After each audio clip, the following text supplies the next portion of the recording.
হিজড়ার বাচ্চা, তোকে আমি ধারণ করি জুতা পিটা দিয়া তোকে লাল বানায় ফেলবো। বেয়াদব হিজড়া কোথাকার।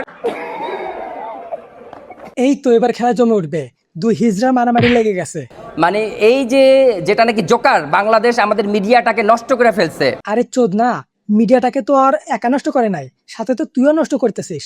অ্যাডলফ ধান্দাবাজ, যেটা বাটপার কয়দিন আগে যে আপনার কাঞ্চন হলো দেখলেন, ছেলে মেয়েরা ধরে পিটাইলো। বুঝলাম ও পিটুনি খাইছে, এখন তোর পিটুনি খাওয়ার বাকি। আপনাদের মাধ্যমে আমি ওকে সতর্ক করতে চাই, ও যদি নেক্সট টাইম আমাকে নিয়ে কোনো আজে বাজে কথা বলে আমি তাহলে কিন্তু তাকে ছাড়বো না, তাকে আমি আইনত আমি তাকে নিয়ে আইনের ব্যবস্থা নিই। ভাই রে ভাই, এদের ঝামেলা দেখতে দেখতে আইন পর্যন্ত চলে যাচ্ছে। কিন্তু সে একটা টক শোতে আমাকে নিয়ে বলেছে, আমি বলে এই মানে যাত্রাপালা।